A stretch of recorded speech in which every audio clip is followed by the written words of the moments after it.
Esa mañana yo no pensaba en herencias, pensaba en sobrevivir. Habían pasado solo 3 meses desde que Javier, mi esposo, murió en un accidente en la carretera de Toledo. Aún olía su colonia en el armario. Ese día se leería su testamento. Creía que, al menos ahí, encontraría algo de orden. No imaginaba que antes de la lectura, el notario me llamaría aparte. Me llamo Lucía, tengo 42 años y vivo en Madrid. Estuve casada con Javier casi 20 años. Tenemos una hija, Clara, de 17, que todavía espera verlo entrar por la puerta. Esa mañana la vi vestirse de negro, demasiado seria para su edad. Pensé que el peor dolor ya había pasado. Estaba equivocada, y mucho. La madre de Javier insistió en asistir a la lectura del testamento. «Es mi derecho», dijo, mirándome como si yo fuera una intrusa en mi propia casa.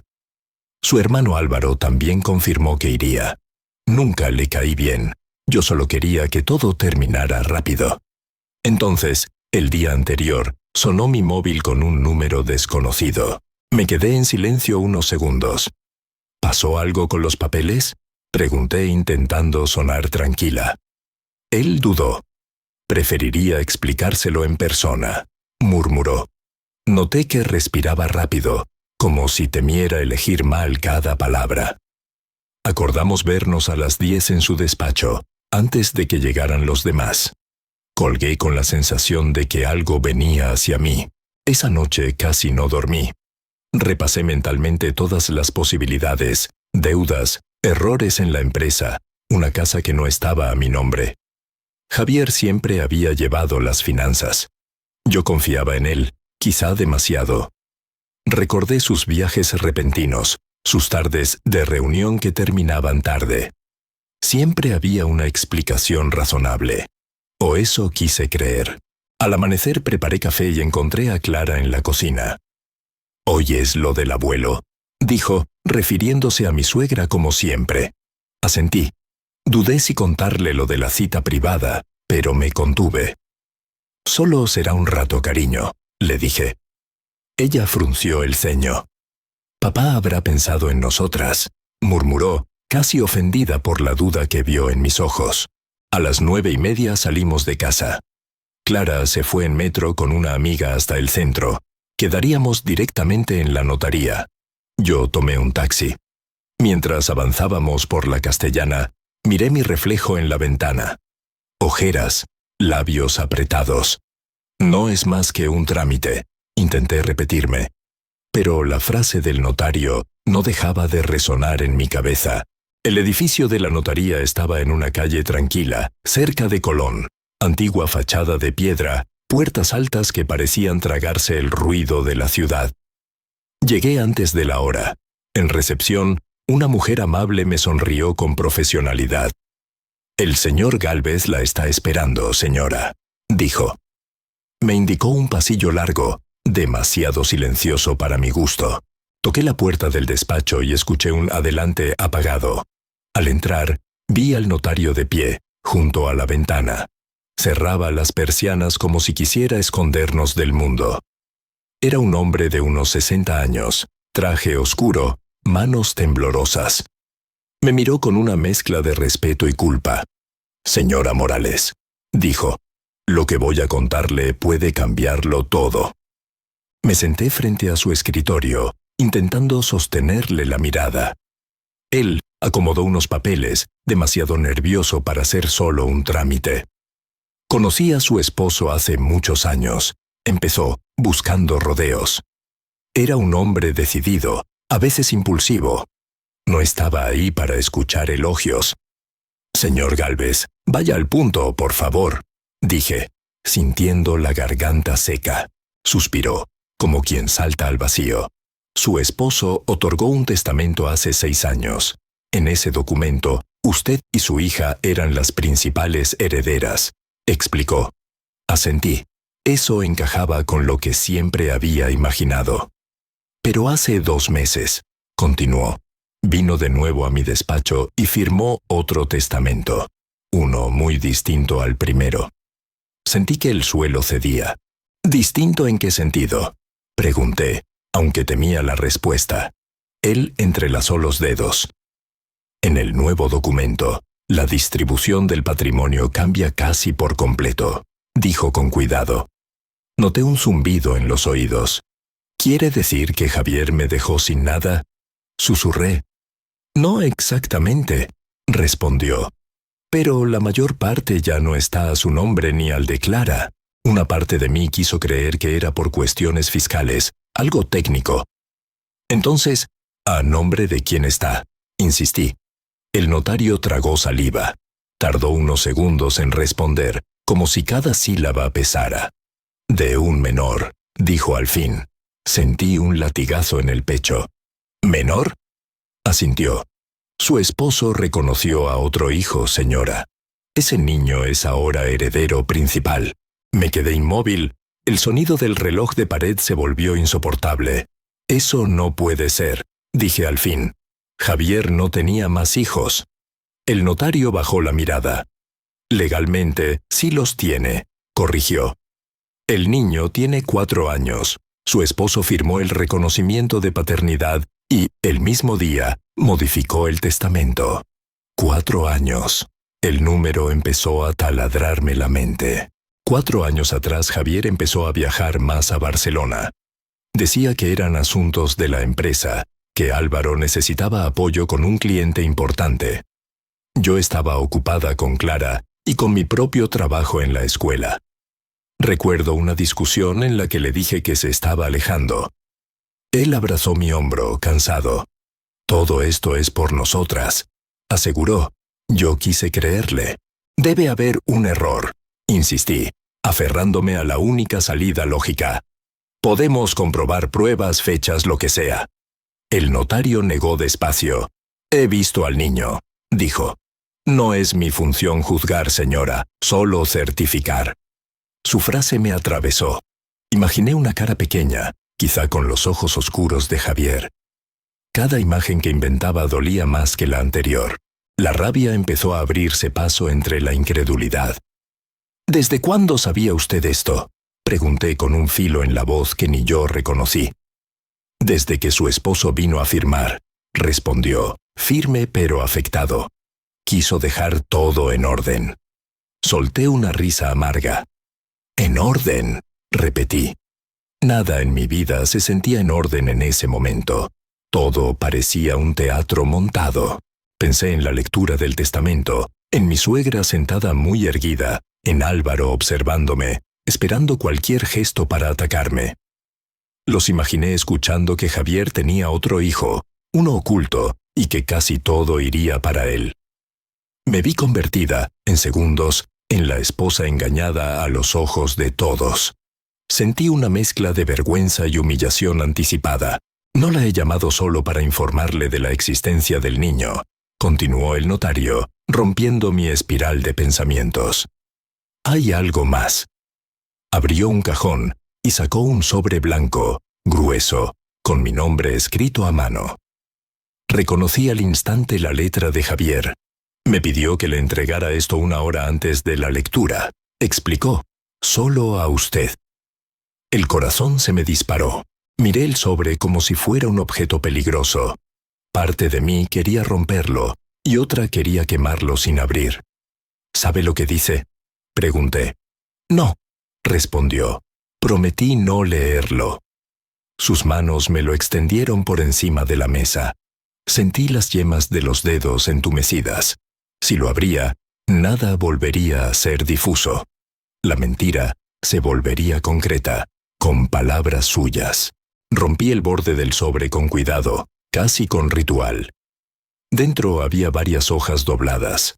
La primera empezaba sin formalidades. Lucía, a secas. Tragué saliva y empecé a leer en silencio. Si estás leyendo esto, ya no estoy contigo. Lo sé. Lo que has oído sobre mí te habrá destrozado. Escribía. No tengo excusas, pero sí cosas que necesito contarte. Mis ojos ardían. Continué leyendo, con el notario en un respetuoso silencio al otro lado del escritorio. Hace años empecé a tomar decisiones cobardes, confesaba Javier en la carta. Me alejé de ti cuando más me necesitabas. No supe enfrentar mis errores y me escondí en el trabajo, en los viajes.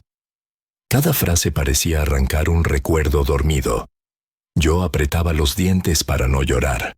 El niño existe, decía en otro párrafo.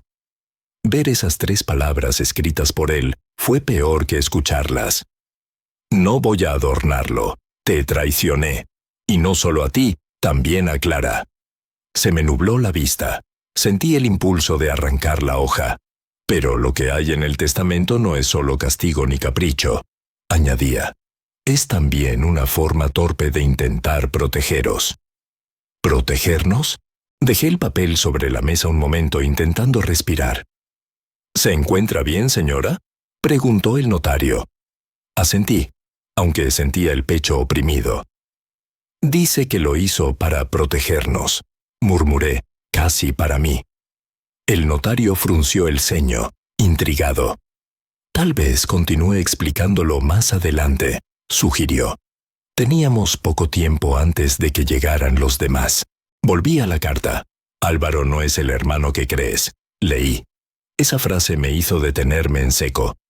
En los últimos años la empresa se ha sostenido sobre decisiones que no siempre fueron limpias. Hay gente peligrosa detrás de algunos contratos. Yo firmé cosas que no debía. Mi estómago se encogió. De pronto, la idea de un mero engaño amoroso dejó de ser lo único terrible. Si algo me pasaba, continuaba Javier, quería asegurar que tú y Clara tuvierais al menos un techo y cierta distancia de esos problemas. Por eso la casa está a tu nombre, y casi todo lo demás no. Miré al notario. Ese detalle no me lo había mencionado. ¿La casa sigue a mi nombre?, pregunté. Él asintió, sorprendido de que yo ya lo supiera. La carta iba por delante. El texto seguía. Confié en que mi madre y Álvaro nunca os dejarían sin nada, al menos de cara al niño. Solté una carcajada incrédula. Javier conocía bien a su familia, y aún así escribió eso. Sé que ahora me odias, concluía esa parte. Aceptaré ese odio, pero te ruego que no te destruyas por lo que dirán en la lectura. Precisamente eso era lo que más temía. Cerré los ojos unos segundos, apretando el sobre entre las manos. Sentía una guerra interna. Una parte quería tirar la carta a la basura, y otra quería leer cada línea hasta el final, para entender. El notario miró el reloj de pared. En 20 minutos empezarán a llegar, advirtió. Podemos suspender la lectura si lo desea. Su oferta sonó tentadora, pero cobarde. Me levanté de la silla y caminé hasta la ventana, necesitando aire aunque las persianas estuvieran medio cerradas.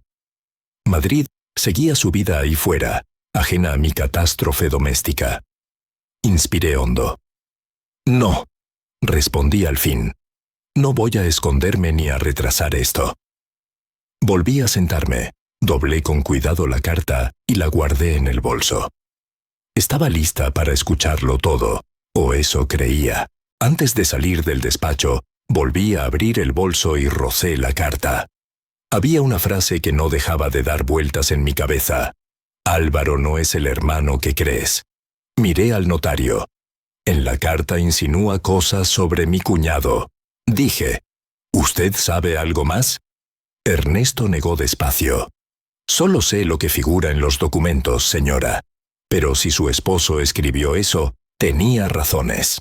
Hay un anexo que aún no he mencionado, añadió el notario con cautela. Un documento que solo debo abrir si la situación lo exige, si hay conflictos graves. No es parte del testamento principal. Sentí un escalofrío. ¿Conflictos de qué tipo?, pregunté. De tipo familiar y empresarial, contestó, eligiendo cada palabra. No quiero adelantarlos. Primero veamos cómo reaccionan todos. Tocaron la puerta. La recepcionista asomó la cabeza. Señor Gálvez, ya han llegado la madre y el hermano del señor Morales. También su hija, informó. Mi corazón se aceleró. El notario cerró la carpeta con la carta. ¿Lista, señora?, me preguntó. No lo estaba, pero asentí. Salimos al pasillo. Vi a Clara de pie, en un rincón, con las manos entrelazadas. «Mamá, ¿estás bien?», me preguntó Clara en cuanto me vio. Tenía los ojos llenos de dudas. Le acaricié el brazo. «Solo ha sido papeleo». Mentí. «Vamos adentro y terminemos con esto». Detrás de ella, mi suegra nos observaba con frialdad. «Lucía», saludó seca. Álvaro, a su lado, me dio un beso en la mejilla, demasiado rápido. «Tranquila, todo será formalidad», dijo, pero sus ojos calculaban. Nos sentamos alrededor de una mesa larga, de madera brillante. El notario ocupó la cabecera, con los documentos frente a él. Clara se colocó a mi derecha. Mi suegra, rígida, a la izquierda. Álvaro se recostó en la silla, cruzando las piernas, como si aquello fuera una reunión más. Ernesto aclaró la garganta. «Estamos aquí para proceder a la lectura del testamento del señor Javier Morales». El notario explicó primero que existían 2 testamentos, uno antiguo y otro reciente. «El vigente es el otorgado hace 2 meses», anunció. «No obstante, por transparencia, mencionaré las diferencias esenciales». Sentí cómo la tensión subía en la sala. Mi suegra frunció el ceño. «¿2 meses?», repitió. «Pero si Javier ya estaba». Alzó la mirada hacia mí, acusadora ya sin palabras. Ernesto comenzó a enumerar bienes.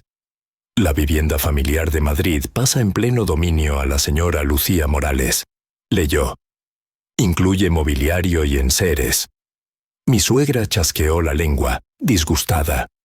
«Al menos no nos echan a la calle», susurré a Clara, intentando sonar ligera. «Las cuentas corrientes menores quedan para gastos de manutención de la señora Morales y su hija», añadió el notario. Eso sonaba razonable, casi normal. Luego mencionó una pequeña cantidad destinada a mi suegra, en reconocimiento a los años de apoyo familiar. Ella apretó los labios, claramente esperando más. Álvaro recibió, según el documento, una parte minoritaria de las acciones de la empresa. Lo vi tensarse. «Eso no refleja las conversaciones que tuve con Javier», interrumpió.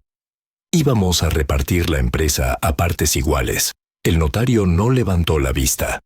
«Yo solo leo lo firmado. La parte importante llegó después». Ernesto tomó aire.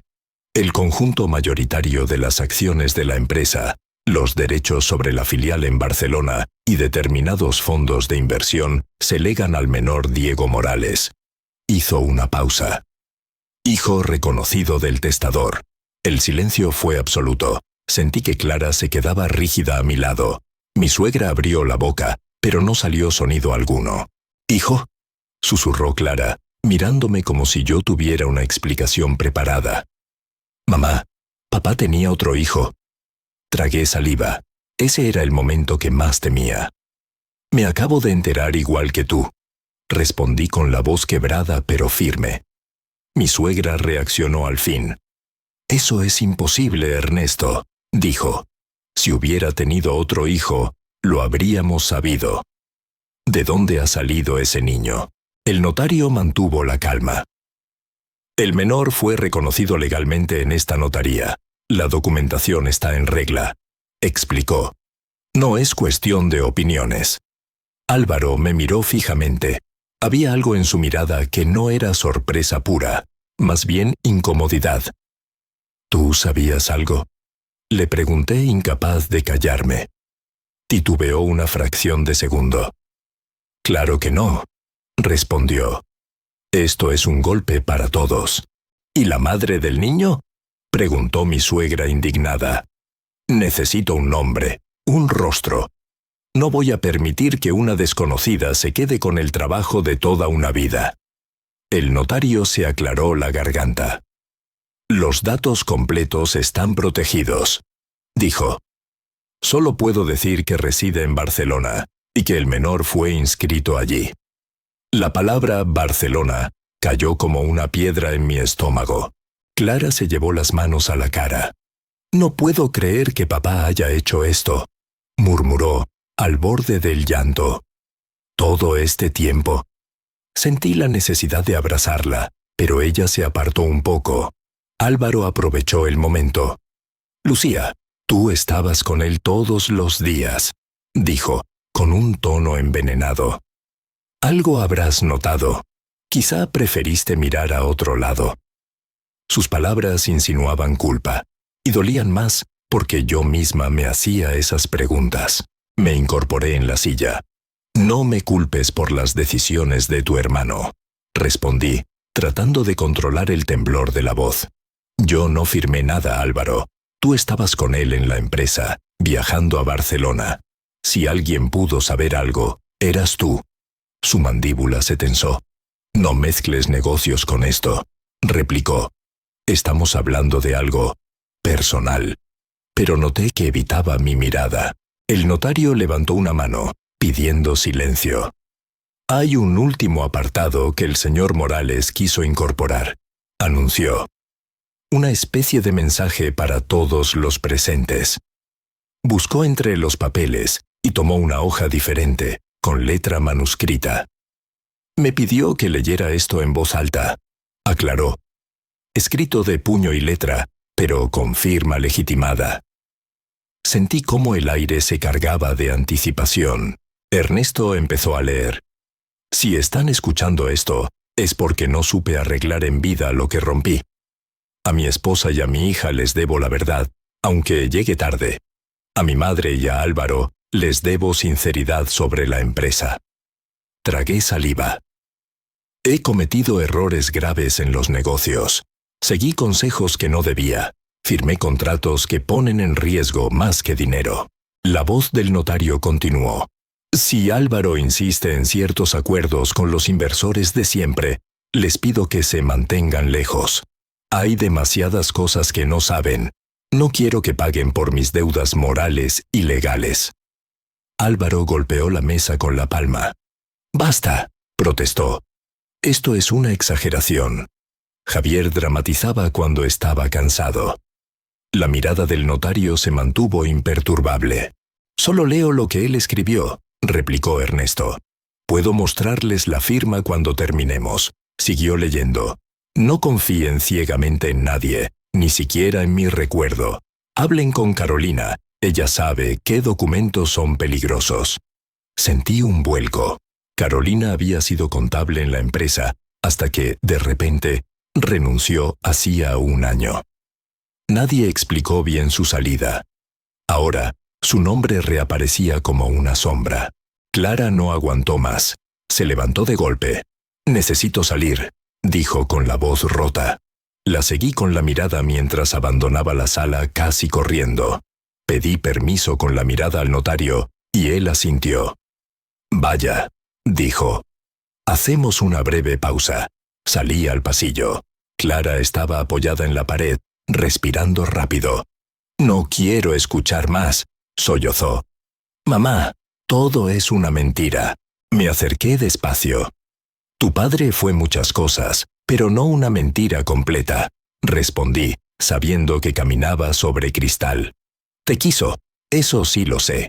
Se equivocó, y mucho, pero lo que están diciendo también habla de miedo, de algo más grande que una traición». Clara me miró, furiosa y dolida. «¿Y el niño?», preguntó. «¿También es parte de ese algo más grande?». No supe qué contestar. No tengo todas las respuestas. Admití. Solo sé que, ahora mismo, necesitamos mantener la cabeza fría. Esto no se acaba con esta lectura, Clara. Es solo el principio. Ella secó sus lágrimas con rabia. «Pues yo quiero saberlo todo», dijo. «Aunque duela», asentí. Esa determinación se parecía más a Javier de lo que me atrevía a decirle. «Volvamos», propuse. «No dejemos que decidan por nosotras». Al regresar a la sala, el ambiente estaba aún más denso. Mi suegra susurraba algo al oído de Álvaro. Él asentía, serio. El notario retomó su lugar. «Solo queda revisar las cláusulas finales», informó. Entre ellas, la mención a un sobre destinado a la madre del menor Diego Morales. Todos se quedaron en silencio. «Ese sobre aún no ha sido entregado», añadió. «No estaba presente. Quiero el nombre de esa mujer. insistió mi suegra. No puede esconderse detrás de papeles. El notario fue firme. Legalmente, tiene derechos, respondió. Y su identidad no puede divulgarse sin su consentimiento. Yo me preguntaba si habría cruzado miradas con ella en alguna ocasión, si habría estado en alguna reunión, en alguna comida de empresa. Barcelona empezaba a parecer un mapa lleno de puntos ciegos. Álvaro se inclinó hacia adelante. Si la empresa está en juego, tengo derecho a saber quién influirá en las decisiones a través de ese niño, argumentó. No es solo un asunto sentimental. Ernesto lo observó un instante. Habrá que resolverlo por los cauces legales oportunos, dijo. Les recuerdo que ahora mismo estamos en una lectura, no en un juicio ni en un consejo de administración. Se firmaron actas, se revisaron páginas. Clara, en silencio, garabateó su nombre donde se lo indicaban. Mi mano tembló ligeramente al estampar mi firma. Cuando todos se levantaron, el notario me hizo un gesto para que me quedara unos minutos más. «Hay partes de la carta que no ha leído todavía, ¿verdad?», preguntó en voz baja. Asentí. «Le recomiendo que lo haga antes de irse. Podrían ayudarla». Me volví a sentar mientras mi suegra y Álvaro salían al pasillo discutiendo en susurros tensos. Clara se quedó fuera, hablando por el móvil con una amiga. El despacho recuperó el silencio inicial. Saqué la carta del bolso y busqué las últimas páginas. La letra de Javier estaba más apretada, como si hubiera tenido prisa. Volví a encontrar la frase que me perseguía. Álvaro no es el hermano que crees. Cuando éramos niños, continuaba Javier, me contaron una versión que no era del todo cierta. Álvaro no es solo mi hermano, es también el recordatorio de un engaño anterior. Nuestro padre tuvo una relación fuera del matrimonio, y de ahí nació él. Mamá decidió criarlo como propio para evitar el escándalo. Sentí un impacto frío. Toda la moral severa de mi suegra adquiría un matiz irónico, casi cruel. Javier seguía. Álvaro siempre supo, o sospechó, que no era completamente Morales. Eso lo marcó. Buscó compensar esa herida con ambición. Se acercó a gente que prometía dinero rápido, poder. Yo lo seguí por lealtad, por culpa, y terminamos metidos en contratos que huelen a delito. Si ahora presiona para que firmes algo, Lucía, di que no. Busca a Carolina antes. El nombre de Carolina volvió a golpearme. Carolina guardó copias de todo, decía la carta. Temía que algún día nos explotara en la cara. Si algo me pasa, ella sabrá qué entregar y a quién. Pero ten cuidado. Álvaro no va a permitir que nadie tire abajo lo que ha construido con esa gente. Tragué saliva. Por primera vez, se me cruzó un pensamiento que hasta entonces había evitado. ¿Y si el accidente de Javier no fue un simple accidente? Cerré la carta, con las manos frías. El murmullo del pasillo llegaba amortiguado. Guardé el sobre cuando mi móvil empezó a vibrar. Número desconocido, prefijo de Barcelona. Dudé un segundo y contesté. ¿Sí? Pregunté. Al otro lado, una voz femenina, cansada y tensa, dijo mi nombre completo. Soy Marta, se presentó. La madre del hijo de Javier. Necesitamos hablar, antes de que Álvaro nos encuentre. Me quedé helada con el teléfono en la mano. ¿Cómo obtuvo mi número?, pregunté. Javier me lo dejó en una nota, por si algo salía mal, respondió Marta. Lucía, Álvaro ya me llamó esta mañana. Dice que negociará por mí, pero no confío. Estoy en Madrid, cerca de su notaría. Si quiere proteger a su hija y a Diego, tenemos que vernos hoy, antes de que él lo impida. Miré hacia la puerta del despacho, temiendo que alguien escuchara. ¿Aquí cerca?, susurré. En la cafetería de la esquina, el Retiro Chico, dijo. Primera mesa del fondo, vendré sola. Colgó sin dejar espacio a dudas. Respiré hondo. Tenía que salir de allí sin levantar sospechas. Guardé el móvil y el sobre en el bolso. Abrí la puerta, intentando parecer tranquila, aunque todo estaba ardiendo por dentro.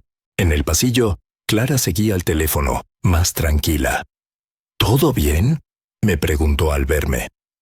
Sí, solo tengo que resolver un asunto rápido, improvisé.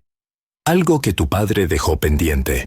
Tú vete a casa con la abuela. Yo os alcanzo luego. Clara frunció el ceño. No me dejes sola con ella mucho tiempo, pidió. Siempre me mira como si yo le debiera algo. Le prometí que no tardaría, aunque no estaba segura. Más adelante, vi a mi suegra hablándole a Álvaro en voz baja. Hay que controlar la situación, Álvaro, decía. Encuentra a esa mujer y deja todo cerrado. No voy a permitir un circo. Me detuve antes de que me vieran. Sus palabras me confirmaron algo. No era la única que pretendía hablar con Marta ese día. Aceleré el paso hacia la salida, con la sensación de que el tiempo se encogía. La cafetería estaba a la vuelta de la esquina, pequeña, con mesas de madera y olor a café recién hecho. Entré mirando alrededor. En el fondo, una mujer levantó la vista de su taza. La reconocí sin haberla visto nunca. Unos 30 y pocos, ojos cansados, el tipo de persona que ha dormido poco durante muchos meses. Levantó la mano insegura. ¿Lucía?, preguntó. Asentí y me acerqué. Nos quedamos unos segundos en silencio, midiéndonos. Ella fue la primera en hablar. No esperaba que aceptara verme, dijo. Yo no soy tu enemiga, aunque cueste creerlo. Me senté frente a ella. Eso está por ver, respondí, sin agresividad pero sin suavizar. Hoy me he enterado de que mi esposo tenía otro hijo, 4 años, y de que la madre de ese niño está en la ciudad. No tengo espacio para fingir calma. Marta agarró la taza con fuerza. Conocí a Javier en Barcelona, hace casi 5 años. Empezó. Trabajábamos en un proyecto con su empresa. Al principio fue solo amistad, largas jornadas, cenas de trabajo. Ya sabes cómo suena. No lo justifico. Yo sabía que estaba casado. Pensé que sería algo pasajero. Cuando me quedé embarazada, él se asustó más que yo. Durante meses apenas supe de él. Y sin embargo, hoy mi vida gira alrededor de ese niño, dije, con una ironía amarga. ¿Cuándo decidió hacerse cargo? Marta suspiró. Cuando Diego nació, Javier vino al hospital, pero a escondidas. Contó. Traía culpa en la cara. Dijo que no pensaba destruir su familia.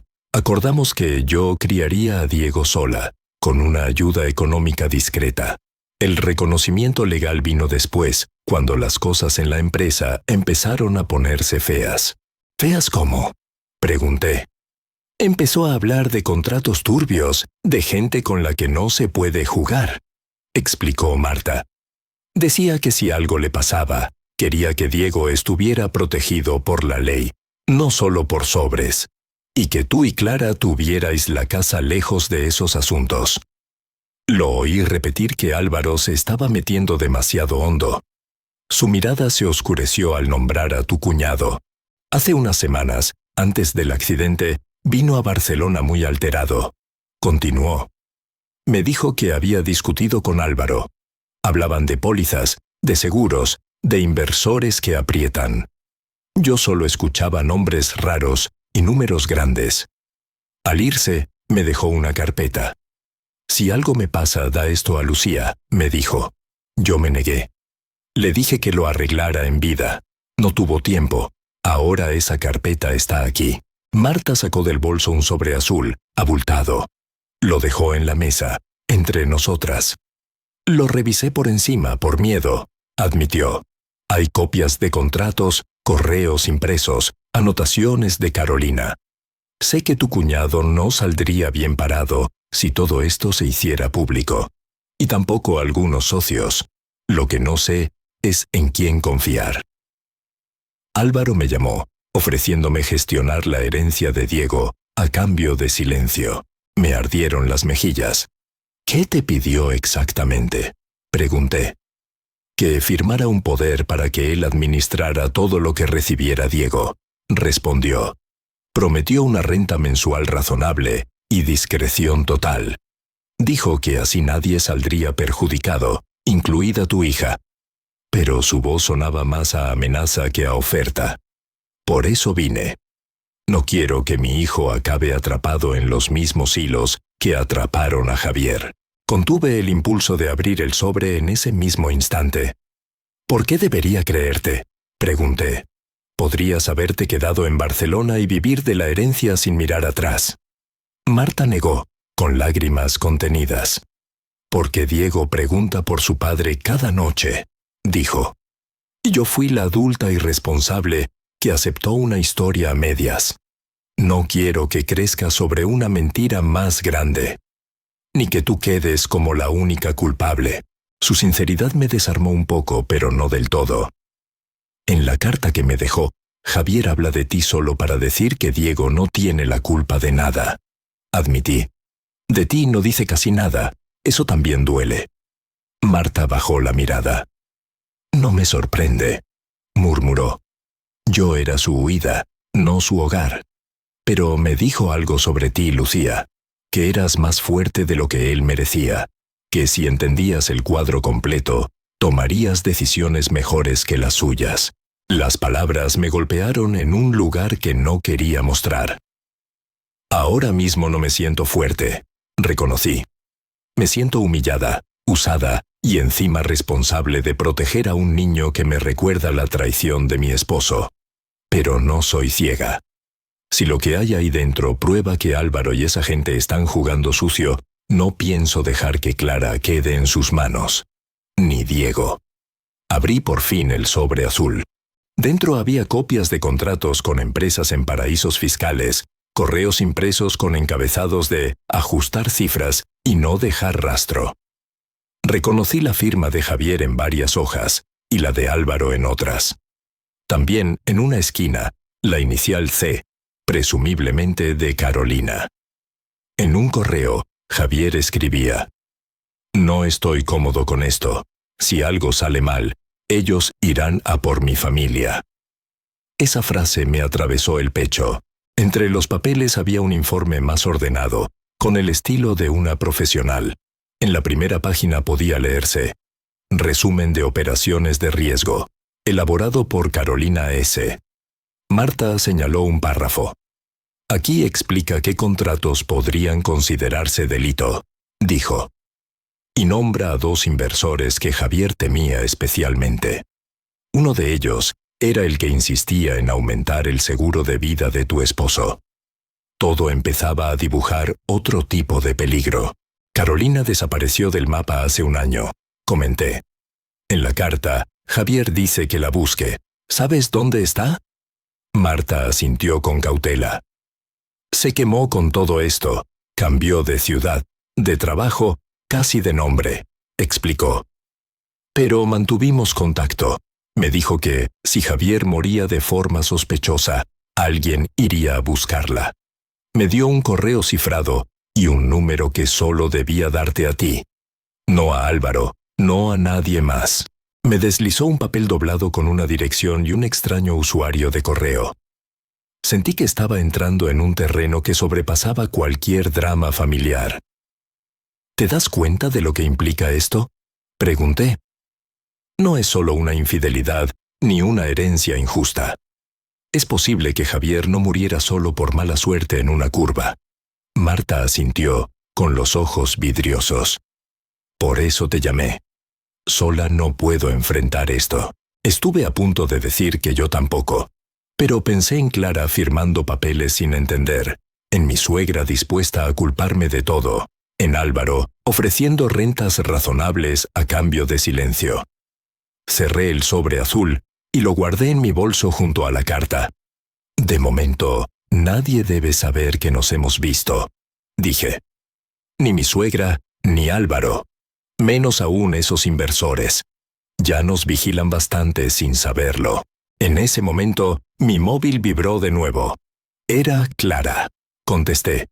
«Mamá, ¿dónde estás?» Su voz sonaba nerviosa. «El tío Álvaro está furioso. Dice que necesitaba hablar contigo sobre los papeles y que has desaparecido. La abuela también está rara. Dicen que es mejor que todo lo manejemos en familia antes de que se meta más gente. Sentí la mirada de Marta clavada en mí mientras escuchaba. Estoy resolviendo un asunto que tu padre dejó pendiente. Respondí, midiendo cada palabra. No les digas a dónde he ido, ¿de acuerdo? No porque haya nada malo, sino porque necesito pensar sin presiones. Clara dudó. ¿Tiene que ver con ese niño?, preguntó en voz baja. Los escuché hablar. Creen que no oigo. Dicen que tú vas a pelear por la herencia. Sentí un cansancio profundo. Tiene que ver con muchas cosas, hija. Te lo contaré en casa. Colgué y volví a mirar a Marta. Álvaro ya siente que pierde control, dije. Eso lo hace más peligroso. Tenemos que ir un paso por delante. Tienes dónde quedarte en Madrid sin que él lo sepa. Marta asintió.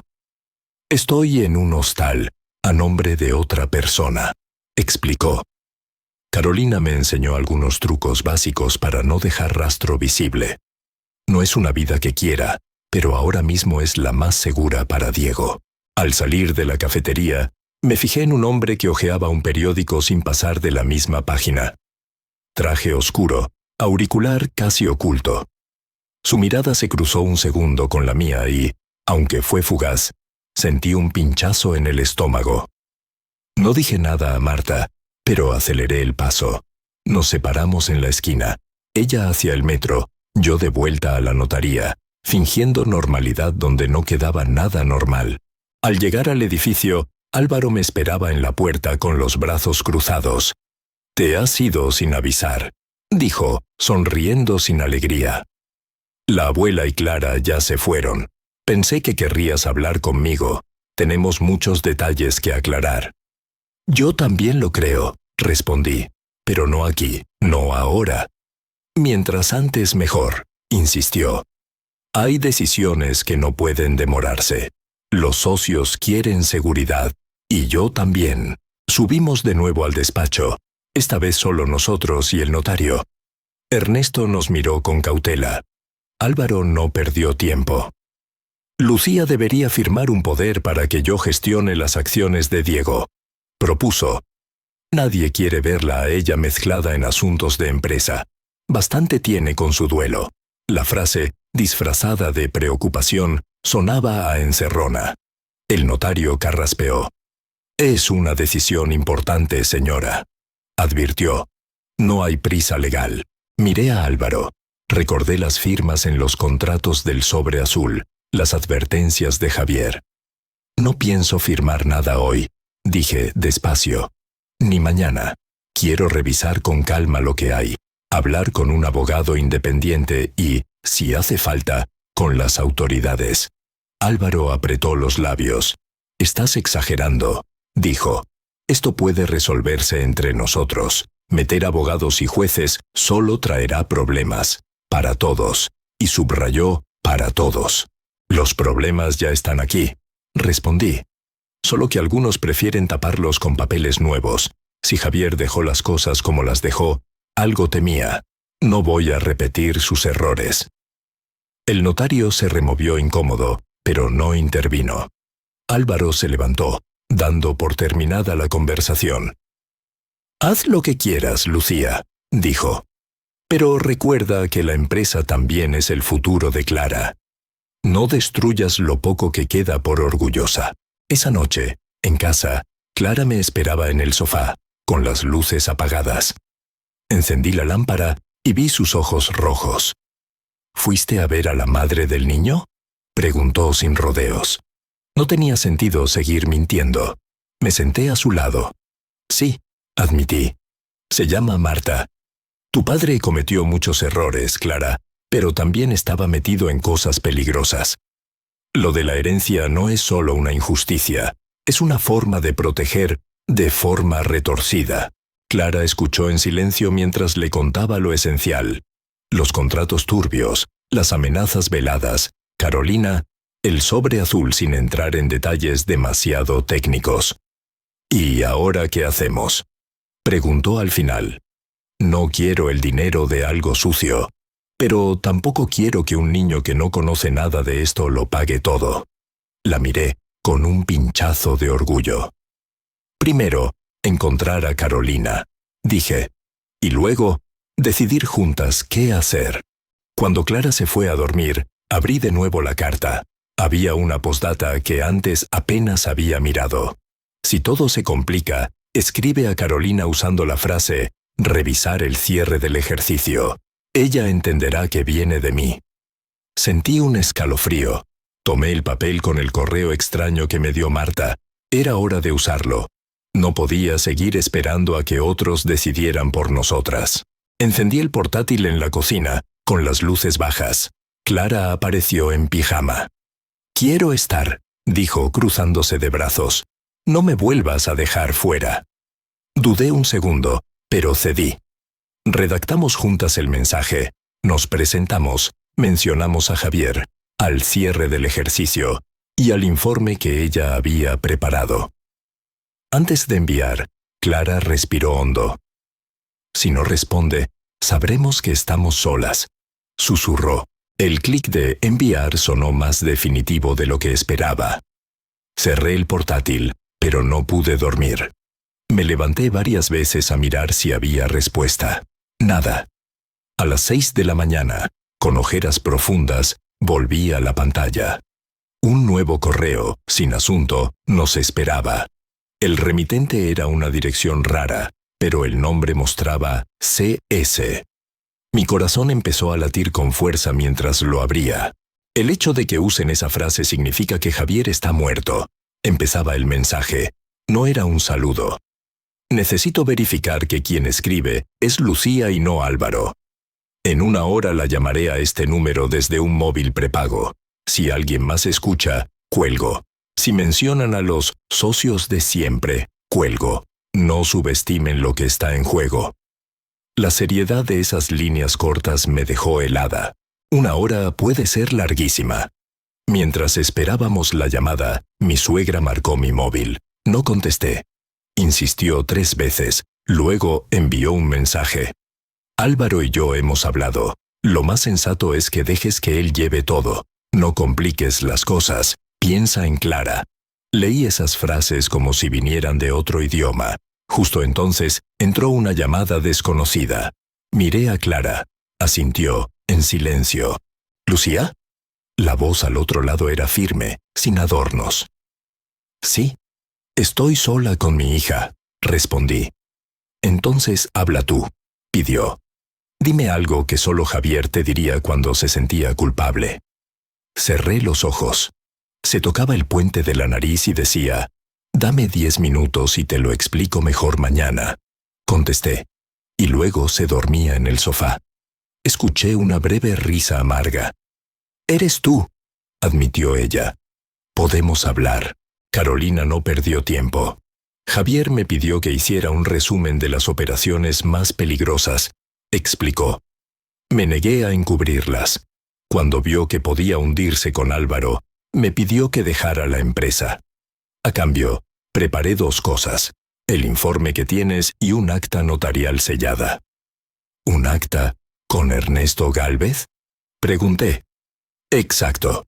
Ahí Javier dejó constancia de que se sentía amenazado.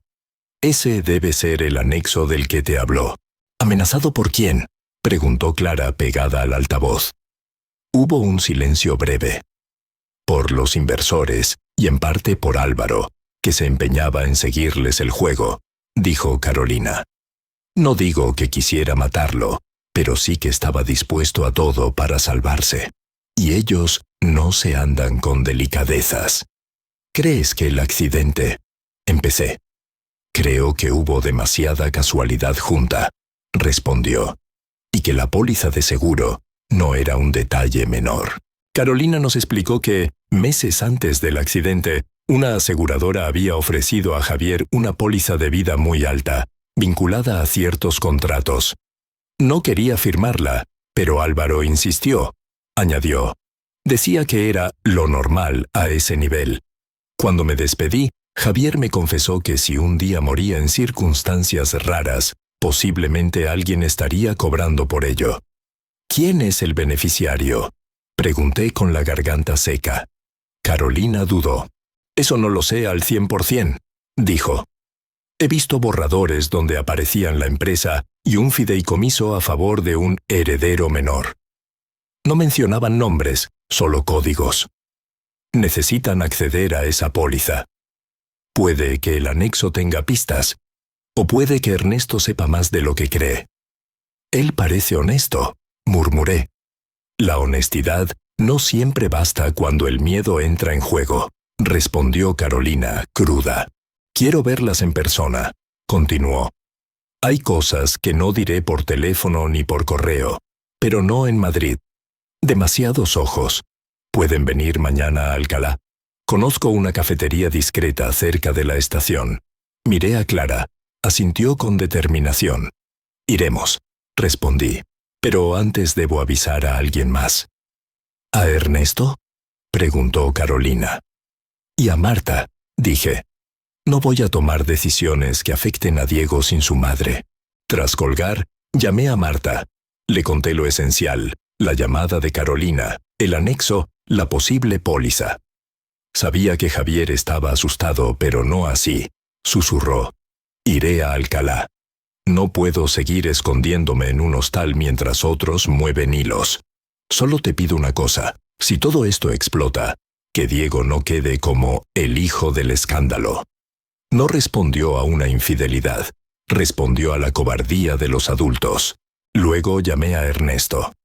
Necesito verle hoy, le dije. Es urgente. Aceptó recibirme al final de la mañana. En su despacho, le hablé sin rodeos de Carolina y del informe. Sus cejas se arquearon al oír que el anexo podía contener menciones a amenazas. Si es así, mi obligación cambia, dijo. Un testamento es una cosa, la sospecha de un delito, otra. Pero para abrir ese anexo oficialmente, necesitamos a los otros herederos. Y eso va a doler. ¿Y extraoficialmente?, pregunté. Ernesto me sostuvo la mirada. No puedo abrirlo sin dejar rastro, respondió. Y quizás sea mejor así. Si todo está limpio, nos exponemos inútilmente. Si no lo está, será la mejor prueba. Pero prepárese. Su suegra y Álvaro no van a aceptar sin pelear.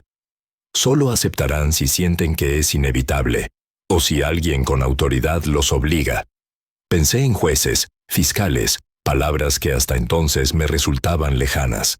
Esa tarde, mientras preparaba una pasta rápida para Clara, el timbre sonó. Era mi suegra, sin avisar. Entró como si la casa siguiera siendo su territorio. «Tenemos que hablar», dijo sentándose en el comedor. «Álvaro está preocupado. Crees que no me doy cuenta, pero te estás rodeando de gente que puede destruir todo lo que construyó esta familia. No fui yo quien firmó contratos dudosos, ni quien tuvo un hijo oculto», respondí. Ella apretó el bolso contra el regazo. «Tu marido no era un santo, lo sé», admitió. «Pero la empresa dio de comer a muchas bocas. Si empiezas a hurgar, todos quedaremos manchados. Tú, Clara, incluso yo. ¿Quieres ver a tu hija declarando ante un juez sobre cosas que no entiende?» «Quiero verla viva y libre», contesté, «no pagando por los caprichos de otros». «Álvaro nunca te hará daño», aseguró. No sonó convincente. Me miró con dureza. «Javier murió por imprudente», añadió. «Siempre conduciendo rápido, siempre con prisa. No busques fantasmas donde no los hay. Tu dolor necesita un culpable, y estás mirando en la dirección equivocada». Extrañamente, sus palabras me confirmaron lo contrario. «¿Le parece normal que tuviera otra familia en Barcelona?», pregunté. Se quedó inmóvil un segundo. «No hablaré de eso contigo», concluyó. «Algunas cosas es mejor enterrarlas». Cuando se fue, Clara salió de su habitación. La escuché gritar. Dijo, «Siempre que algo sale mal, te culpa a ti. ¿Alguna vez se ha preguntado qué parte le toca?». La abracé. Esa noche apenas dormimos. A medianoche, Clara se asomó a la ventana. «Mamá», susurró. Hay un coche negro parado desde hace rato frente al portal. No es de ningún vecino. Nos quedamos las dos, en silencio, mirando las luces apagadas del vehículo. Podía ser casualidad, me repetí. O podía ser otra cosa. Decidí actuar como si fuera lo segundo. Saqué el sobre azul y la carta y los metí en una carpeta plástica. «Vamos a hacer copias», le dije a Clara. «Mañana, antes de ir a Alcalá, pasamos por un locutorio. Nada de usar solo la impresora de casa. Quiero varias copias en lugares distintos. Si alguien entra aquí, que no se lleve la única verdad que tenemos». Mandé escaneos al correo de nuestra futura abogada, una mujer recomendada por una amiga del colegio donde trabajo. En el asunto escribí: «Documentación sensible. No abrir hasta hablar». Al enviar, sentí una mezcla de miedo y alivio. Era como soltar parte del peso. Clara me observaba. «Papá siempre decía que confiáramos en él», comentó. «Y ahora nos toca decidir en quién confiar nosotras». Su frase me acompañó todo el camino a Alcalá al día siguiente. El tren a Alcalá iba casi vacío.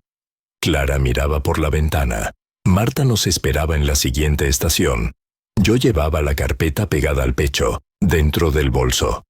La cafetería que indicó Carolina estaba frente a una plaza tranquila.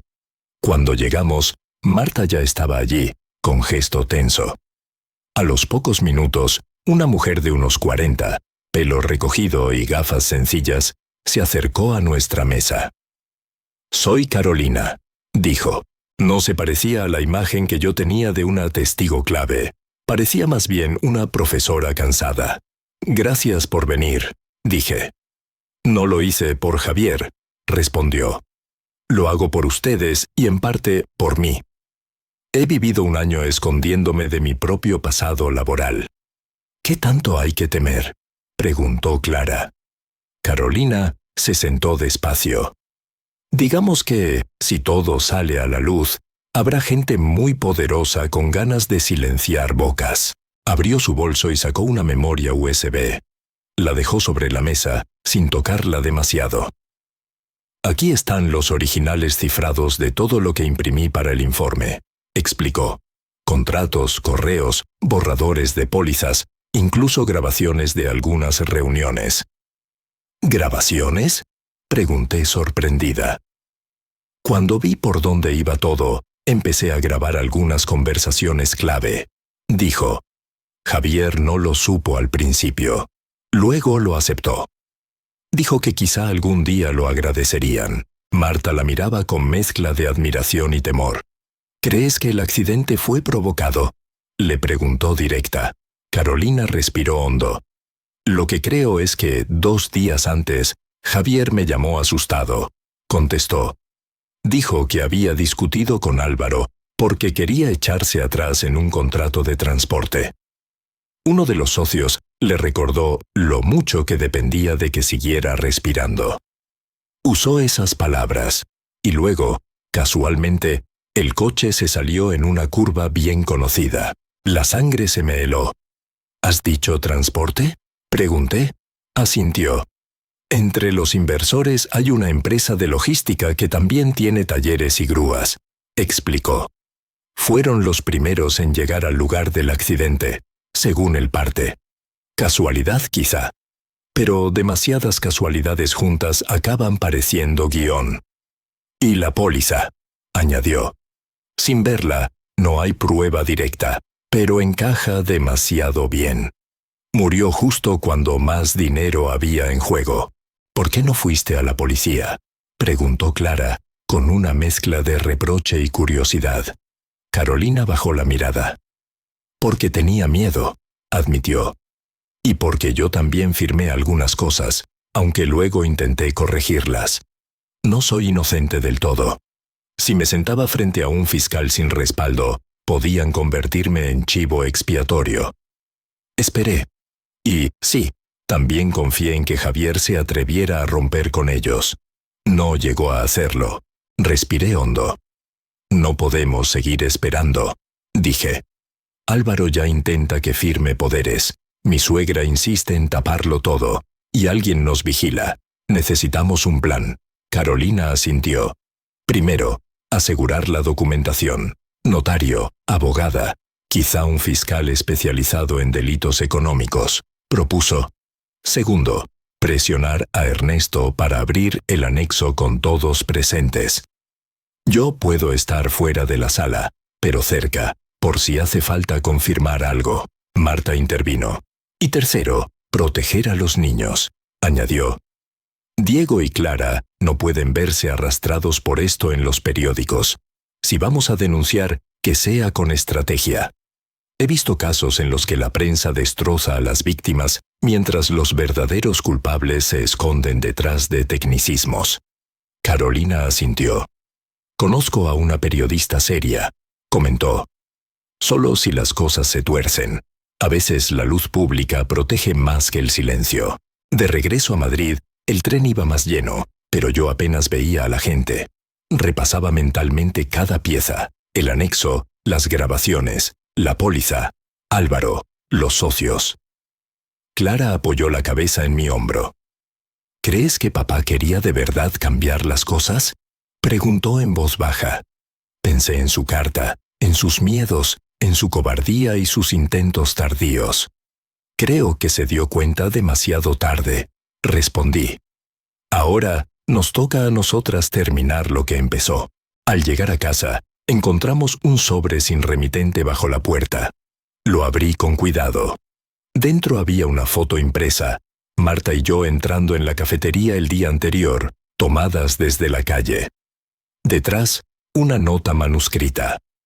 No conviene remover el pasado. Algunos negocios se pagan caro. No había firma, pero no hacía falta. Sentí un frío distinto a todos los de antes. La guerra había dejado de ser invisible. Clara leyó la nota sobre la foto y se quedó pálida. Ya no es solo un asunto de familia, dijo. Nos están vigilando. Guardé la imagen en una funda plástica. Esto va directo a la abogada y al notario, decidí. Cuando alguien manda pruebas de que nos sigue, tiene miedo de lo que sabemos. Y el miedo, bien manejado, puede volverse prueba. O arma en su contra. Llamé a Marta de inmediato. Nos han fotografiado juntas, le conté. Dejaron la foto en mi puerta con una amenaza. Hubo un silencio al otro lado. Entonces ya saben que colaboramos, susurró. No me sorprende, pero asusta. Por eso mismo no podemos echarnos atrás, respondí. Si nos ven temblar, apretarán más. Si ven que no estamos solas, quizás se lo piensen. Vamos a usar su presión para exponerlos. Después marqué el número de Carolina. Le envié una foto de la nota. Tardó poco en responder. Es su estilo, dijo seca. Insinuar sin firmar. Quieren recordarte que pueden verte, pero sin dar nada concreto. ¿Crees que es Álvaro o los socios? Pregunté. Probablemente ambos, contestó. Álvaro no tendría valor solo. Necesitan que te asustes y entregues los papeles por seguridad. No lo hagas. Es el momento de traer a tu abogada. Esa misma tarde nos reunimos con Beatriz, la abogada recomendada. Mujer de unos 50, mirada aguda detrás de unas gafas discretas. Escuchó toda la historia sin interrumpir, revisando la carpeta azul, la carta, la foto. Aquí hay 3 frentes, resumió. Sucesiones, delitos económicos y posible homicidio encubierto. No prometo milagros, pero sí orden. Lo primero, nadie firma nada, ni poderes ni acuerdos, sin que yo lo vea. Beatriz fue directa. Van a intentar aislarla, me advirtió. A usted, a su hija y a Marta. No se quede nunca a solas con Álvaro para hablar de arreglos. Y si la presionan por teléfono, grave. Legalmente no es tan simple, pero, como mínimo, sirve para orientar a un fiscal. ¿Y el anexo del notario? Pregunté. Necesitamos verlo cuanto antes, respondió. Con todos presentes o con un juez delante. Volvimos a la notaría con Beatriz. Ernesto se sorprendió al ver a la abogada, pero la recibió con corrección. Le mostramos la foto, la nota, parte del informe de Carolina. Su rostro se ensombreció. Temía algo así, admitió. Cuando Javier vino con el acta, me habló de presiones. Nunca detalló. Solo dijo que, si moría de forma extraña, este sobre debía abrirse. Pues estamos en ese punto, dijo Beatriz. Hay que actuar. Ernesto abrió la caja fuerte empotrada junto a la pared y sacó un sobre grueso sellado con lacre. Este es el acta, explicó. Para abrirlo formalmente, deben estar presentes los herederos o una orden judicial. Yo no puedo decidir solo. Entonces convoque a todos, pidió Beatriz. Argumente que hay dudas sobre la interpretación del testamento. Mientras tanto, yo iré preparando la vía penal, por si alguno reacciona mal. El notario dudó un instante, temiendo la tormenta que vendría.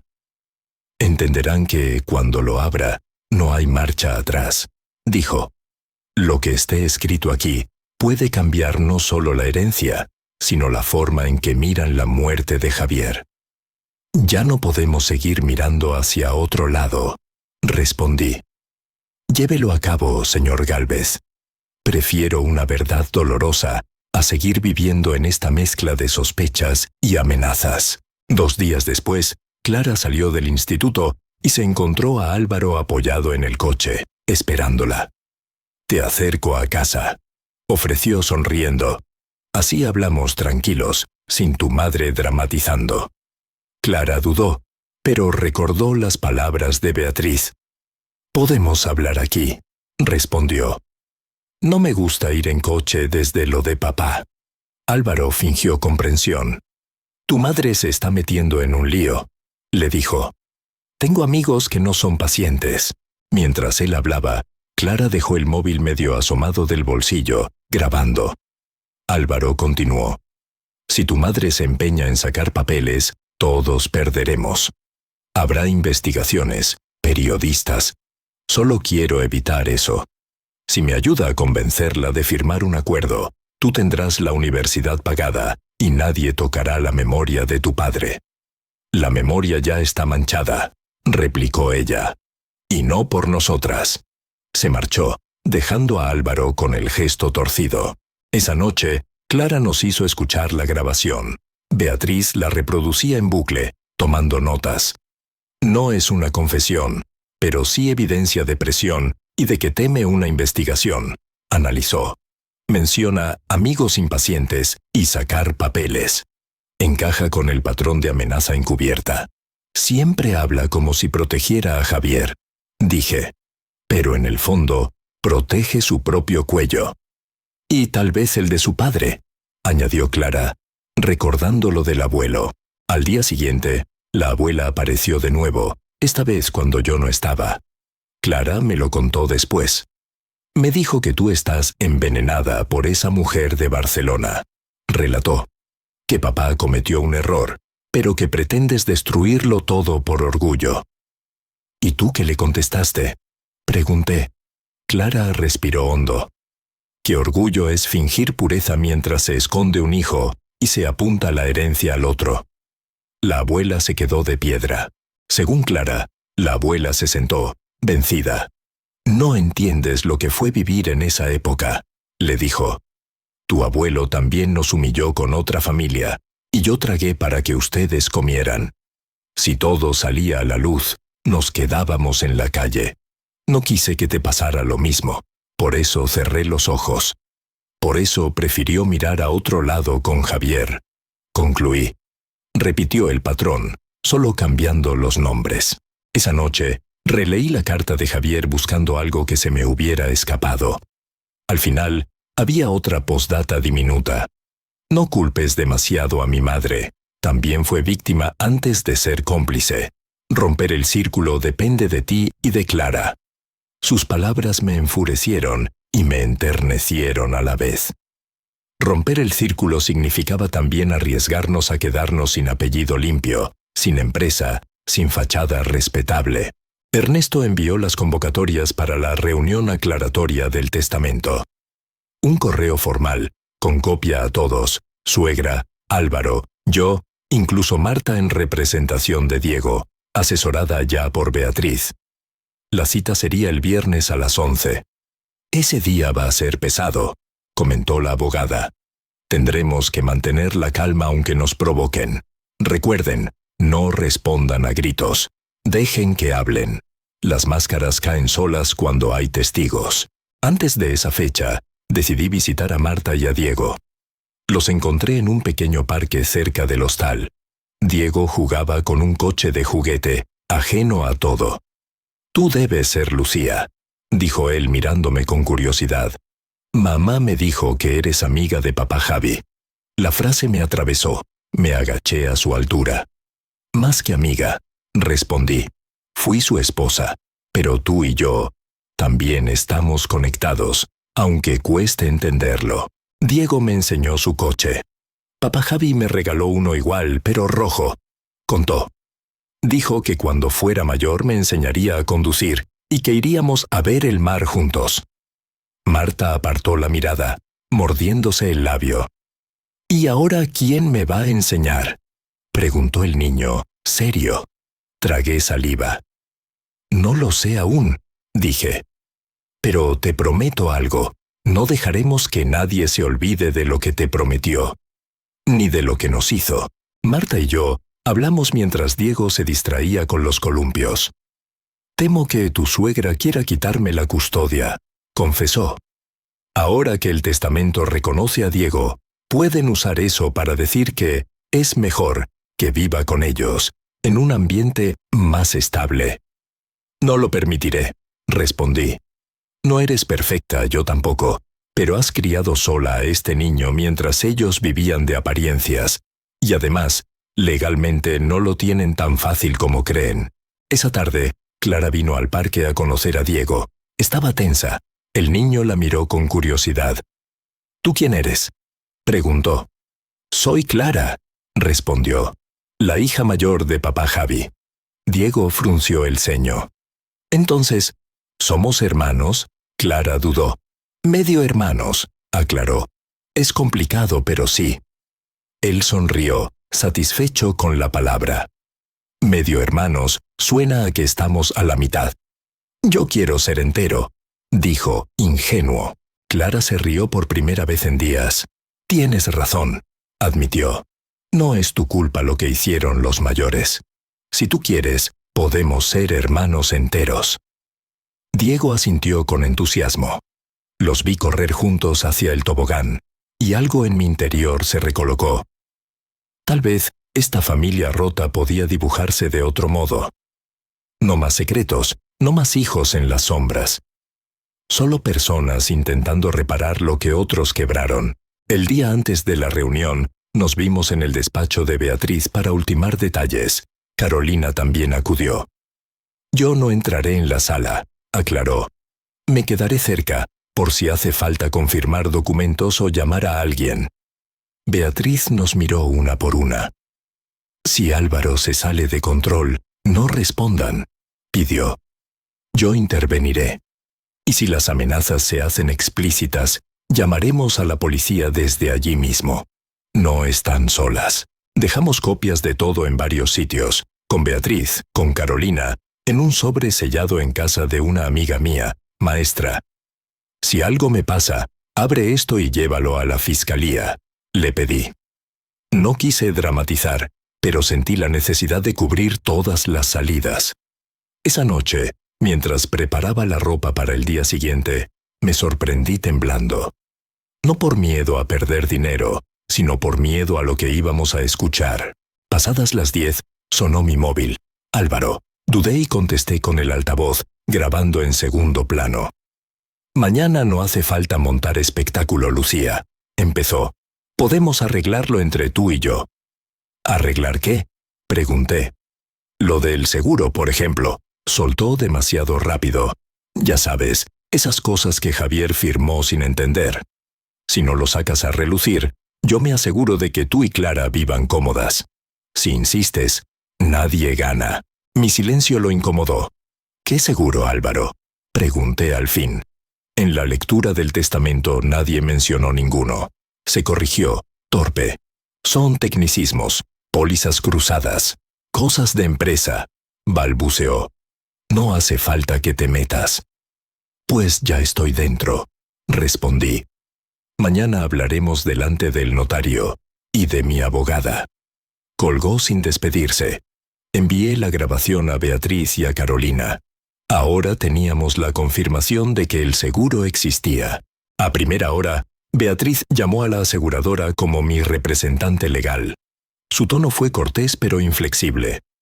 Necesito copia de todas las pólizas de vida en las que conste el señor Javier Morales, pidió. Si se niegan, formalizaré la solicitud por vía judicial. Tras varios minutos de espera, alguien cedió. Confirmaron una póliza elevada, contratada meses antes del accidente. Beneficiarios, la empresa y un fideicomiso a favor de un menor. El documento llegó por correo cifrado. Lo imprimimos en la notaría, delante de Ernesto. La firma de Javier estaba allí, y, como testigo, la de Álvaro. Decían que era un mero trámite, recordó Carolina al ver la copia. Beatriz señaló una cláusula. En caso de muerte accidental del asegurado, la empresa recibe una suma muy superior al valor de sus acciones. Si se demostrara que alguien se benefició sabiendo del riesgo, hablaríamos de algo gravísimo. La sala de reuniones de la notaría se fue llenando. Mi suegra llegó con traje oscuro y gesto de funeral, aunque el entierro hubiera sido hacía meses. Álvaro entró detrás, impecable, pero con un brillo frío en los ojos. Marta llegó con Diego, de la mano. Algunos miraron al niño con curiosidad, otros con reproche. Clara se sentó a mi lado. Beatriz y Ernesto ocuparon los extremos de la mesa, como dos polos opuestos.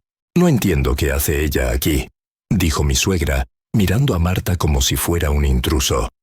Esto debería ser cosa de familia. Legalmente, lo es, intervino Beatriz. El menor Diego Morales es heredero reconocido. Su madre lo representa, no está de invitada. Álvaro bufó. Siempre me ha gustado cómo los abogados convierten en legal cualquier cosa, ironizó. ¿Empezamos? Algunos tenemos empresas que atender. Su prisa sonaba más a defensa que a responsabilidad. Ernesto tomó la palabra. Su tono era más solemne que en la primera lectura. Les he convocado porque, además del testamento ya leído, el señor Javier Morales otorgó un acta complementaria, bajo sobre cerrado, explicó. Dada la aparición de nueva documentación, considero necesario abrirlo en presencia de todos los interesados. Me opongo, saltó Álvaro. Eso no estaba en el acuerdo original. No hay acuerdo que pueda anular la voluntad del testador, replicó Beatriz. El notario respiró hondo y tomó el sobre lacrado. Las iniciales de Javier aparecían sobre la cera roja, ligeramente borradas por el tiempo. Todos guardamos silencio cuando Ernesto rompió el sello. El papel crujió como si despertáramos a algo dormido. Sacó varias hojas, las ordenó y empezó a leer para sí, primero. Su rostro cambió, una sombra recorrió su expresión. Lo que aquí se dice, anunció, va a cambiarlo todo de nuevo. Ernesto carraspeó antes de leer. Acta reservada de manifestaciones. Empieza el documento, anunció. Yo, Javier Morales, declaro que temo por mi integridad física si continúo vinculado a ciertos socios e inversiones gestionadas junto con mi hermano Álvaro. Todos giramos la cabeza hacia él. Álvaro sonrió, tenso. El notario siguió leyendo. Cada palabra se volvía cuchillo en el aire. He sido presionado para firmar pólizas y contratos que no comprendo del todo. Continúa. Leyó Ernesto. En particular, acuerdos con una empresa de logística y transporte, y con inversores que mi hermano llama los de siempre. Mi corazón se aceleró. Carolina nos había hablado de ellos. Si algo me ocurriera de forma accidental, pido que se revise quién gana con mi muerte. La sala se congeló. El notario pasó a la siguiente hoja. Solicito expresamente, dice aquí, que, en caso de fallecimiento sospechoso, este acta se ponga en conocimiento de la Fiscalía y se revisen todas las pólizas de vida y contratos firmados en los últimos 2 años. Beatriz asintió, satisfecha. Álvaro se removió en la silla. «Esto es ridículo», murmuró. Javier siempre fue dramático. No puedes leerlo como si fuera un testigo experto. Ernesto no se detuvo. Asimismo, continúa Javier, si se demostrara la implicación de algún heredero o socio en una posible causa de mi muerte, pido que su parte de la herencia se destine a un fondo a favor de mis hijos Clara y Diego, administrado por persona ajena a la empresa. Marta me miró, atónita. Clara apretó los puños. Álvaro palideció, por primera vez visiblemente. Mi suegra se inclinó hacia adelante. «Eso no puede ser válido», balbuceó. Javier no desconfiaba de su propia familia hasta ese punto. Beatriz intervino con calma. «Es perfectamente posible condicionar efectos de una herencia a hechos posteriores», explicó. «Otra cosa es cómo se prueben esos hechos. Lo importante es que él dejó claro su miedo y que apuntó a una dirección concreta, no a fantasmas. Quiero copia inmediata de ese acta», pidió Beatriz. «Y, señor Gálvez, tendrá que cumplir la voluntad del testador». Ernesto asintió, aunque se notaba el peso sobre sus hombros. «Comprendo», dijo. «Deberé comunicar esto al colegio notarial y previsiblemente a la Fiscalía. No es una decisión opcional». Álvaro soltó una risa seca. «Van a arrastrar el nombre de Javier por los tribunales con tal de quedarse con todo», acusó. Me incliné hacia él. «El primero que pensó en dinero fuiste tú», respondí. «Antes incluso de enterrarlo». Álvaro me sostuvo la mirada, desafiante. «No tienes idea de cómo funciona esto, Lucía», dijo. «Si hundes la empresa, esos socios no irán a por mí. Irán a por cualquiera que huela a Morales, tú, tu hija, incluso ese niño». Su forma de advertencia sonó más a amenaza, y se le escapó. Beatriz alzó un dedo. «¿Podría repetir eso último?», preguntó suave. Álvaro calló. Clara sacó el móvil. «No hace falta», dijo. «Ya lo dijo hace unos días, y tengo la grabación». Puso el audio sobre la mesa. Se escuchó la voz de Álvaro hablando de amigos impacientes y de evitar que mamá saque papeles. El color se le fue de la cara. Mi suegra lo miró, horrorizada, como si lo viera realmente por primera vez. Álvaro se levantó de golpe, golpeando la mesa. Diego dio un respingo y se agarró a la mano de Marta. «Están sacando todo de contexto», gritó. «Yo solo intentaba proteger lo que queda. Ustedes no saben con quién se meten». Ernesto se incorporó también. «Señor Morales, le pido que se calme o tendré que suspender la sesión», advirtió. «Aquí no se amenaza a nadie. Cada palabra queda reflejada en acta». Me puse de pie, con las piernas temblando pero sin retroceder. «Durante años confié en ti», le dije a Álvaro. «Dejé que manejaras la empresa, que aconsejaras a Javier. Hoy veo que pensabas más en ti que en cualquiera de nosotros. No te tengo miedo. Si algo me pasa, ya hay demasiadas copias de todo». Se quedó mirándome, meditando si responder. Por primera vez, parecía darse cuenta de que el control se le escapaba. Mi suegra se llevó la mano al pecho.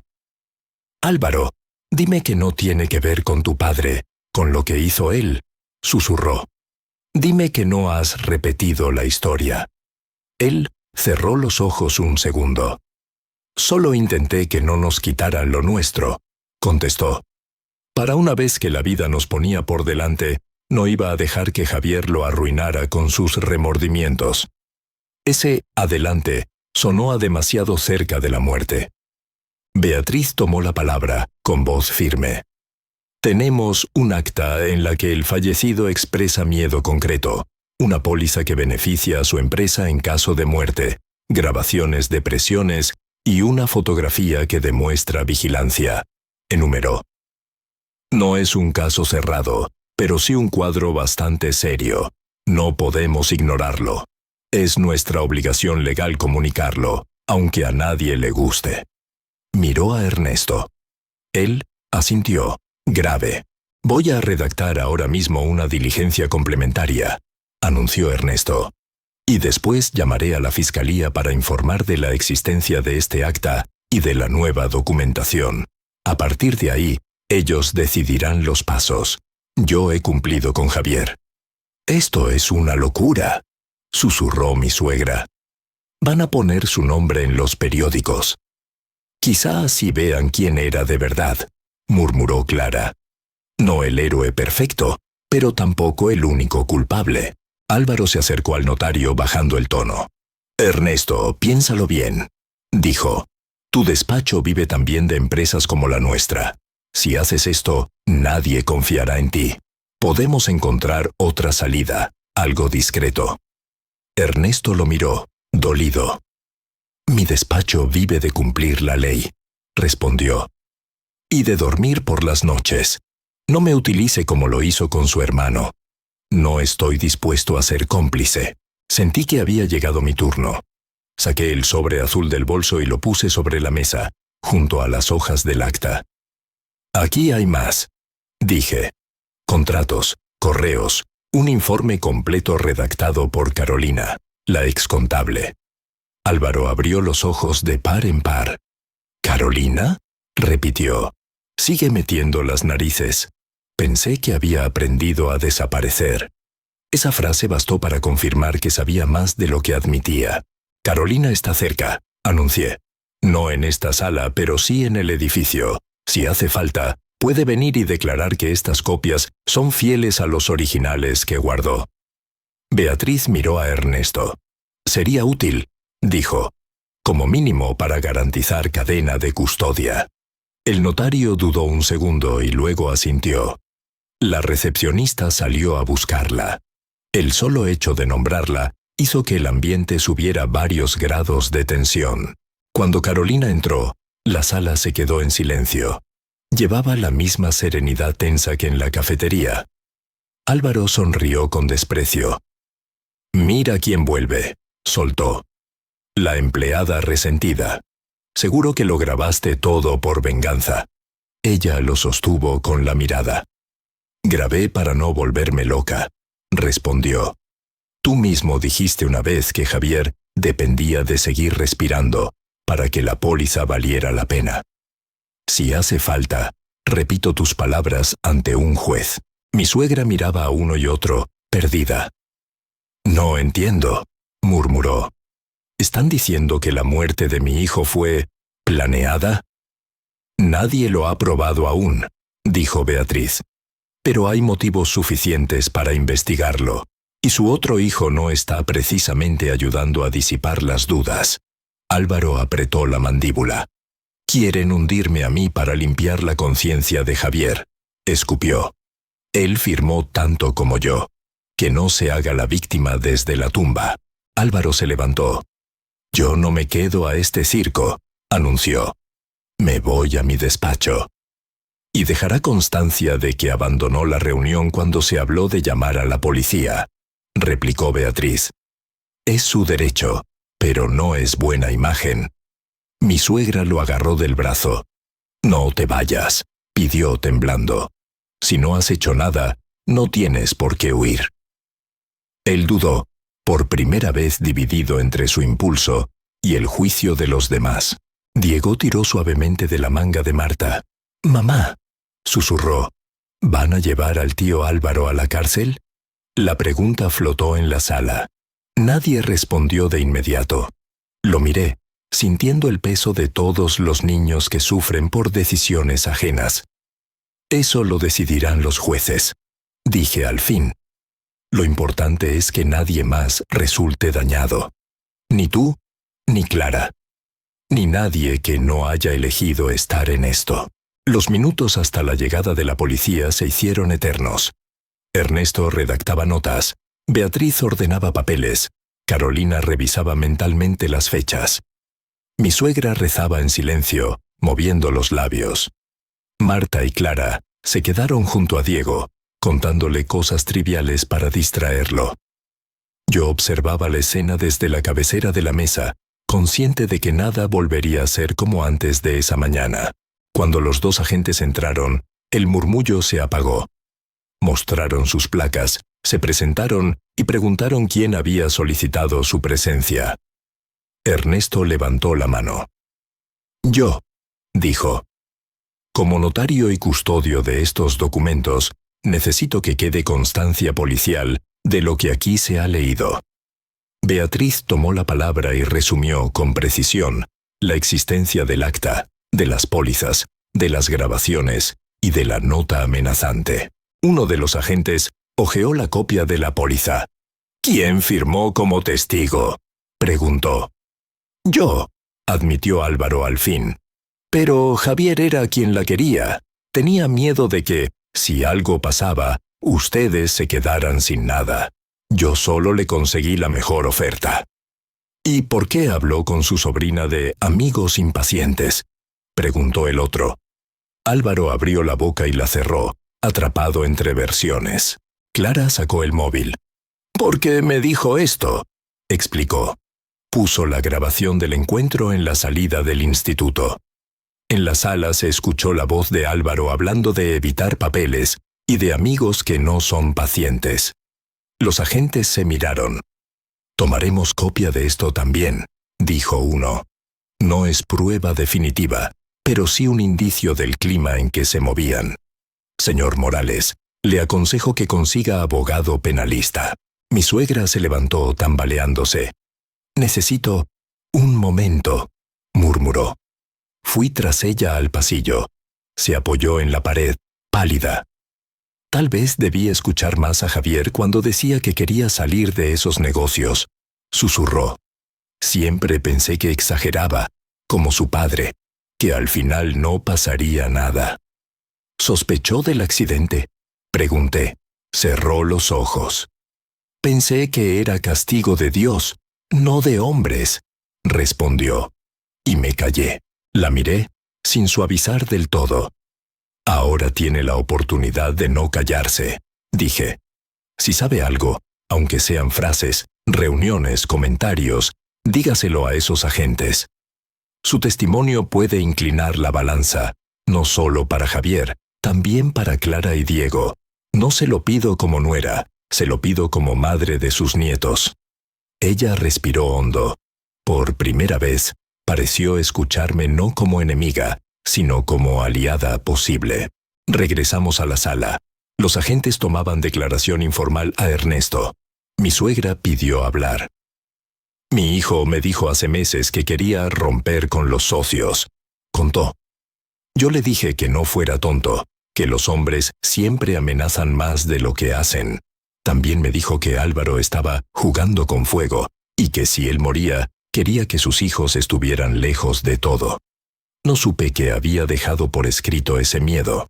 Cuando los agentes se fueron, la sala quedó en un silencio espeso. Miré a mi alrededor. A Clara, firme pese al miedo. A Marta abrazando a Diego.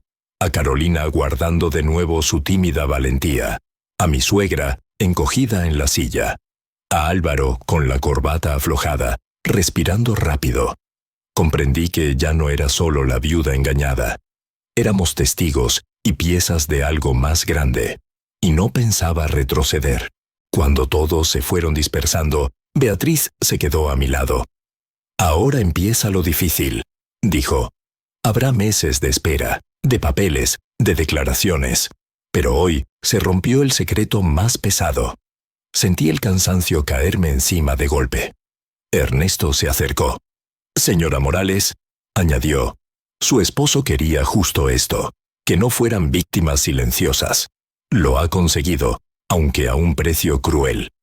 Yo apenas podía articular palabra. En casa, Clara y yo cenamos casi sin hablar. Al final, ella rompió el silencio.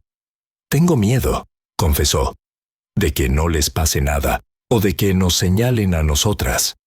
Me apoyé en la mesa. «Yo también», admití. Pero miedo tenía también cuando fingíamos que todo estaba bien.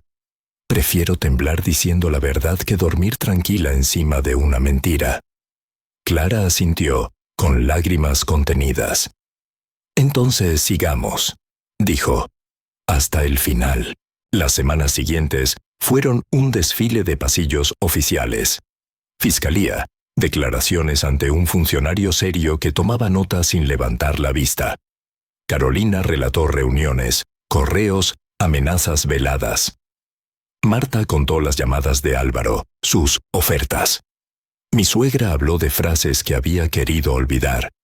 Yo relaté la carta, la póliza, la foto.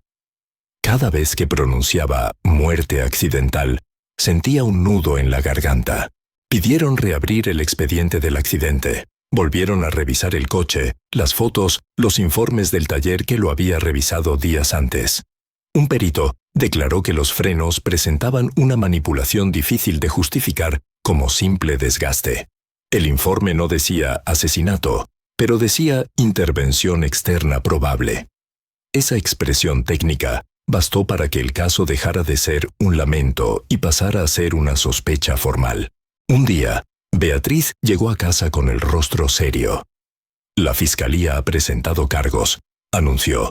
«Homicidio por lucro y fraude, contra 2 directivos de la empresa de logística y contra Álvaro como cooperador necesario».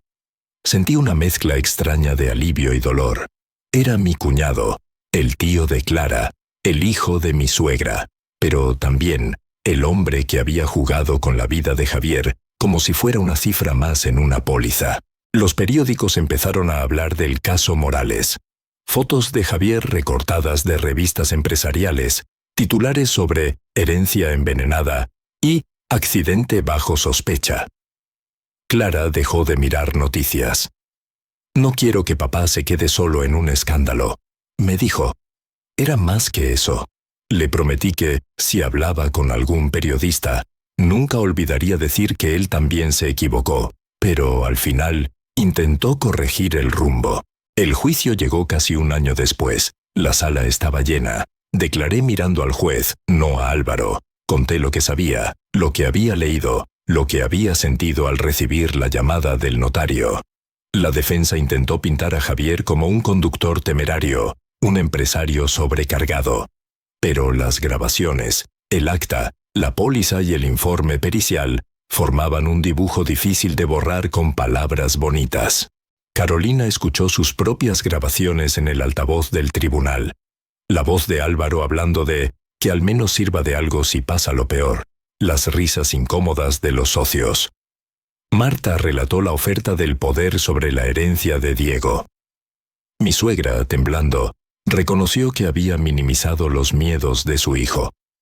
Cuando Álvaro tuvo que hablar, ya no quedaba mucho espacio para los discursos. Solo negó, una y otra vez. El día de la sentencia, la sala parecía contener la respiración. El juez leyó despacio. Culpables los directivos por homicidio y fraude. Culpable Álvaro como partícipe necesario en la trama económica y cooperador en el encubrimiento. Años de cárcel, inhabilitaciones, indemnizaciones. Mi suegra rompió a llorar. Yo no sentí victoria, solo una especie de justicia triste. Clara me apretó la mano. Al menos ya no es solo un accidente, susurró. En lo civil, el tribunal aceptó la cláusula del acta. La parte de herencia que habría correspondido a Álvaro pasó a un fondo conjunto para Clara y Diego, administrado bajo supervisión judicial. Podíamos haber peleado por más, pero no quise. No quiero que nuestra vida gire solo alrededor de este dinero, le dije a Beatriz. Con la casa, mi trabajo y lo que quede limpio, nos basta. Prefiero aire que riqueza envenenada. Vendimos la empresa a un grupo que no tenía relación con los viejos socios, después de una auditoría exhaustiva. Parte del dinero fue para pagar a empleados pendientes, otra para el fondo de los niños. Clara eligió estudiar Derecho. Quiero entender cómo funcionan estas cosas desde dentro, dijo. No quiero volver a firmar algo sin saber. Yo seguí dando clases en la escuela, medio jornada, agradecida de la normalidad de los recreos ruidosos. Diego venía a casa algunos fines de semana.